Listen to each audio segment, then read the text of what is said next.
Kampung Borogan adalah satu kampung yang kecil, aman dan sunyi. Sebab dia penduduk pun tidak ramai, lebih kurang 700 orang saja, dan 95% adalah bangsa Cina. Utara banyak segar, banyak bagus, pandangan pun cantik juga. Ada bukit, Borogan dikelilingi oleh bukit bukau. Ada waterfall. Kebanyakan orang Borogan bekerja sebagai menoleh getah atau menternak ikan, ayam, farming lah.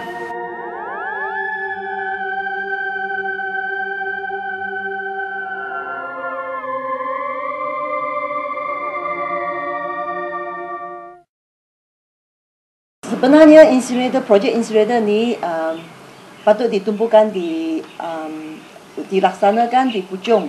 Tapi kerana penduduk Puchong membantah dengan kuat, maka projek ni pun dipindah ke Borogan. Pada masa itu, ialah pada tahun 2002, kami pun rasa risau.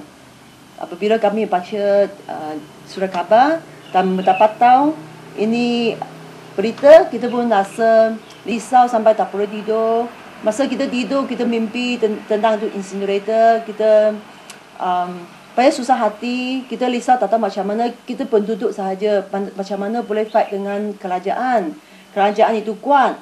Apabila kami pergi ke internet dan kami dapati luar negeri sudah berhentikan kegunaan ni incinerator, sebab dia akan apabila dia akan membakar ni sampah, dia akan keluar satu dioxin, satu toksik lah yang panggil dioxin, dan dioxin ni akan membawa kanser kepada kami.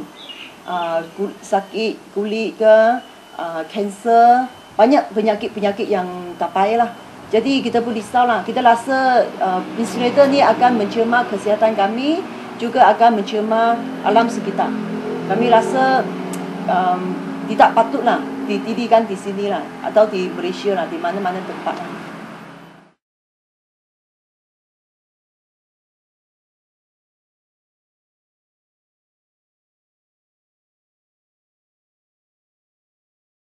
Pada tahun 2003, kami memperkenalkan su di sini.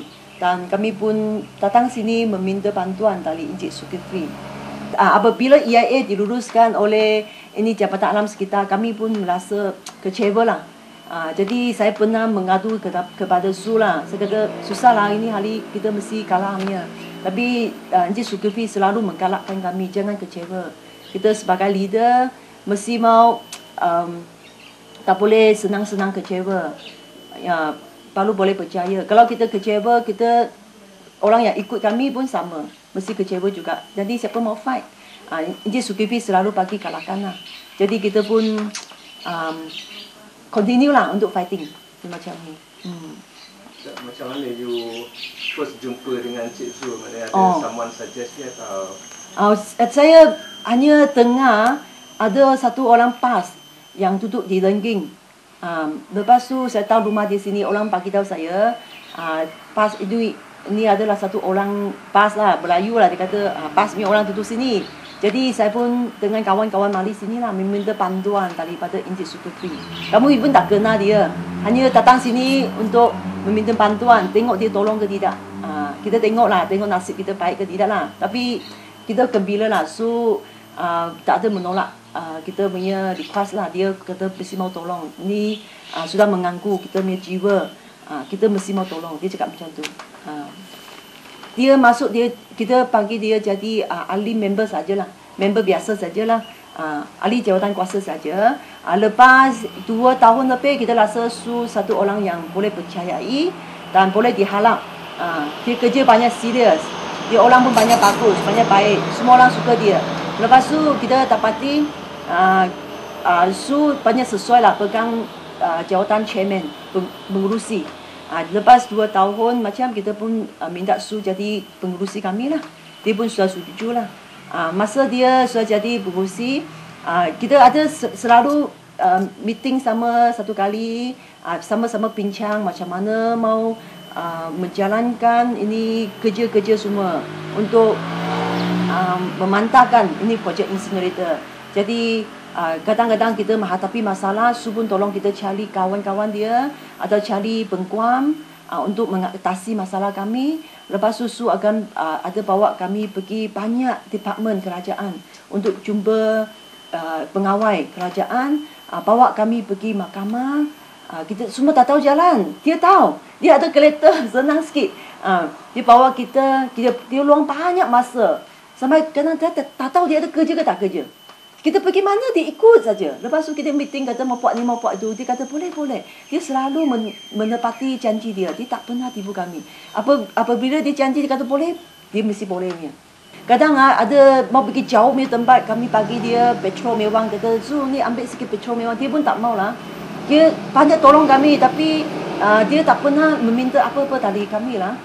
Dia satu orang yang ikhlas lah, Tan Cucu. Dia kata bila kita buat kerja dengan setaya upaya, Tuhan pasti akan tolong kami. Dia selalu cakap macam tu. Saya rasa dia kurang risau sikit lah sebab dia percaya kepada Tuhan. Kan? Dia selalu kuat sembahyang lah, dia orang yang beriman tau. Selalu kuat sembahyang. Lepas tu selalu cakap tak payah risau, Tuhan tahu Mia, Tuhan pasti tolong Mia. Jangan risau, projek ni mesti dipatahkan Mia. Dia selalu cakap macam tu. Selepas 4 tahun berbelang,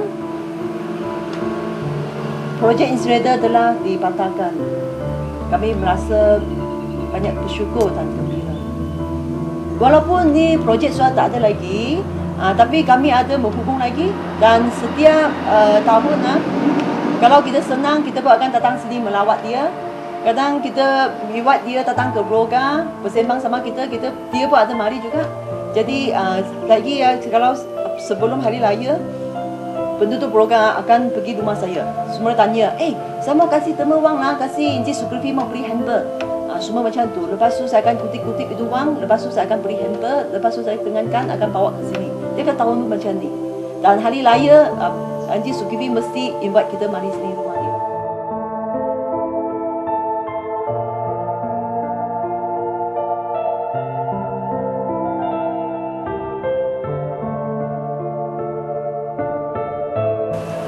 Encik Sukrifi 是一个很特别的马来人，他的为人很友善，做起事来很认真，又尽责。我觉得他是一个可以信赖的马来人。我认识Encik Sukrifi已经6年了，我很喜欢他做朋友，因为我觉得他是个很完美的人。我认为他的为人很适合成为人民代议士，请大家给Sukrifi一个机会。把我们手中的票投给Encik Sukrifi，让他有机会表现自己和服务，为人民服务。我相信，如果是Sukrifi成为了你们的YB，你们一定会喜欢他，然后你们也会满意他的服务。Encik Sukrifi的标志很简单，就是好像一张青色的布，然后呢中间有一粒白色圆圆的球，就好像培纳多这样。我们只要在旁边打一个叉，就是代表我们把手中的票投给他。请大家给他这机会试一试，看一看他怎么样，你们就明白了。他是个很好的人，我相信你们会喜欢他。谢谢。Saya dapati sifat Encik Sukrifi memang sesuai menjadi YB lah. Jadi kalau beliau berjaya menjadi YB saya percaya beliau adalah seorang YB yang sempurna dan akan disayangi oleh pengundi-pengundi beliau lah. Sebab selama ni kan penduduk Broga pun sayangkan dia. Ya. Dan selama ni saya hanya mempunyai seorang kawan Melayu yang kekal, iaitu Encik Sukrifi Omar. Dan kami akan terus berkawan dan kawan sampai mati. Kami penduduk Kampung Baru Broga hampir sedikit sudah berjiran dengan loji sampah. Ketika kami dalam keadaan yang resah, di manakah Padi MCA yang mewakili Tionghoa? Apabila kami berdoa, nasib baik datang seorang wira, namanya Sukrifi Omar. Kami bersyukur kepada Encik Sukrifi kerana sudi menolong kami sehingga perang dimenangi. Kini kampung kami aman dan sunyi. Kami masih ingatkan kawan Melayu ini.